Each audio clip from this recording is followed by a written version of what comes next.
देश का ओबीसी और एससी एसटी हिंदू नहीं है, वो क्षुद्र है। अगर क्षुद्र है तो आप वो क्षुद्र का वोट क्यों लेते हैं? देश के प्रधानमंत्री क्षुद्र और एससी एसटी के पैर क्यों धोते हैं? नहीं धोना चाहिए। एक आदिवासी महिला को आपने राष्ट्रपति बना दिया, लेकिन जब लोकसभा का उद्घाटन का समय आया तो आपने उनको दरकिनार कर दिया। क्या कारण था कि वो आदिवासी महिला थी? इसलिए ना आपने उनसे नहीं उद्घाटन करवाया। अब बाकी आपने पूरे देश के लोगों को बुलाया, कहाँ कहाँ से बाबा लोग आए, हर धर्म के लोग आए।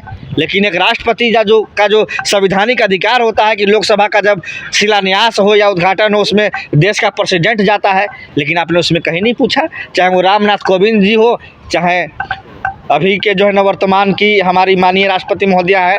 तो ये संदेश पूरी दुनिया ने देख लिया कि ये ऐसे हिंदू हैं जो एक दलित और ओबीसी एससी एसटी हिंदू को मारने का काम कर रहे हैं। आरोप लगा रहे हैं आप बीजेपी के ऊपर। आरोप ये हमारा सच साबित होगा।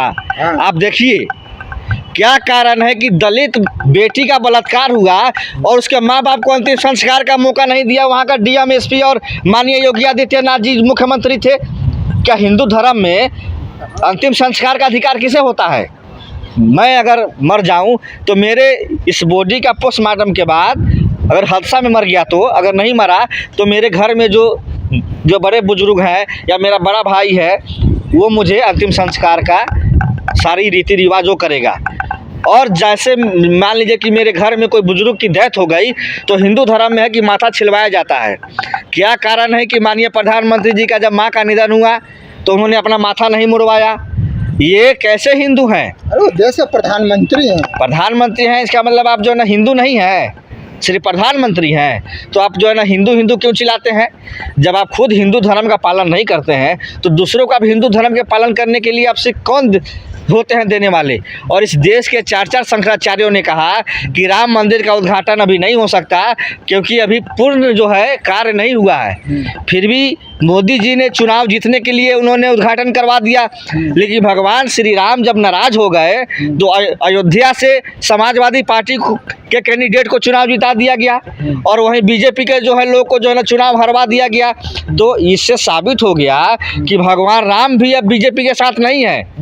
कर्नाटक में मोदी जी जय बजरंग बली बोले, वहाँ भी विधानसभा में चुनाव हार गए, तो वहाँ भी साबित हो गया कि बजरंग बली भी अब इनके साथ नहीं है। यार मोदी जी ने ही राम को लाया अयोध्या में। ओह, हम मानते हैं, मेरा ये विश्वास है। मैं जिस समाज से आता हूँ, हिंदू समाज से, यदुवंशी में, मेरा ये मानना है कि हमको भगवान राम लाए हैं और ये पूरी सृष्टि को रचने वाले भगवान राम हैं और पूरी दुनिया के हर इंसान में भगवान राम बसते हैं।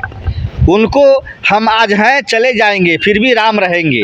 हमसे पहले जो आए वो चले गए, लेकिन आज भी राम हैं और जब तक ये पृथ्वी रहेगा तब तक राम रहेंगे। लेकिन मोदी जी आज हैं, कल नहीं रहेंगे।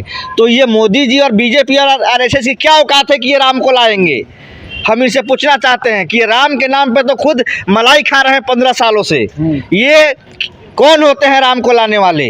राम के नाम पर राजनीति अब ये देश की जनता जान चुकी है और इस बार उनको बहुमत नहीं दिया गया है। अगर अभी नीतीश कुमार और चंद्रबाबू नायडू के अंदर की आत्मा जाग जाए और वो भाजपा से अलग हो जाए तो आज एनडीए सरकार गिर जाएगी और देश में इंडिया गठबंधन की सरकार बनेगी। हाथरस में राहुल गांधी जी चले गए हालचाल लेने। देखिए प्रधानमंत्री मोदी जी नहीं है, क्या वजह रही? माननीय प्रधानमंत्री जी कहाँ से जाएंगे? उनको जाने के लिए समय कहाँ है? उनको तो मिलना है कंगना रनावत से, उनको मिलना है प्रियंका चोपड़ा से, उनको मिलना है रोहित से, उनको मिलना है सूर्या यादव से। नाचने वाले खेलने वालों से तो उनको फुर्सत नहीं है, तो वो जो है ना मृत्यु में कहाँ से जाएंगे?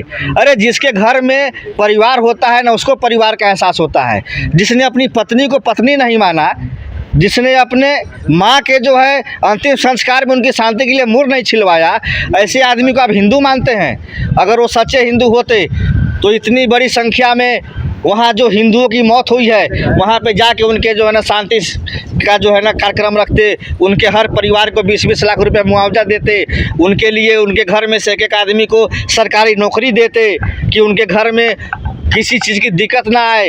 मणिपुर में महिलाओं के साथ क्या दुर्व्यवहार किया गया, नंगा करके उस महिलाओं को बेलगाया गया, मारा गया, पीटा गया। प्रधानमंत्री जी क्यों नहीं जाते हैं मणिपुर? क्या कारण है नहीं जाने का? कारण ये है कि जो आग लगाता है वो आग बुझाता नहीं है। नरेंद्र मोदी ने इस देश में हिंदू को हिंदू से लड़ा करके आग लगाया है, हिंदू को मुसलमान से लड़ा के आग लगाया है। अब उस आग में नरेंद्र मोदी और भाजपा और आरएसएस खुद जलने जा रहे हैं, इसीलिए उस आग से ये बचना चाहते हैं। लेकिन हमको ये मालूम है कि जो दूसरे के घरों में आग लगाते हैं, एक दिन उनके घर में खुद आग लग जाती है और वो खुद जल के राख हो जाते हैं। बहुत बहुत धन्यवाद। लेटेस्ट अपडेट के लिए हमारे चैनल न्यूज़ इंडिया फर्स्ट को लाइक, शेयर एंड सब्सक्राइब करें एंड यस, बेल आइकन को प्रेस करना ना भूलें।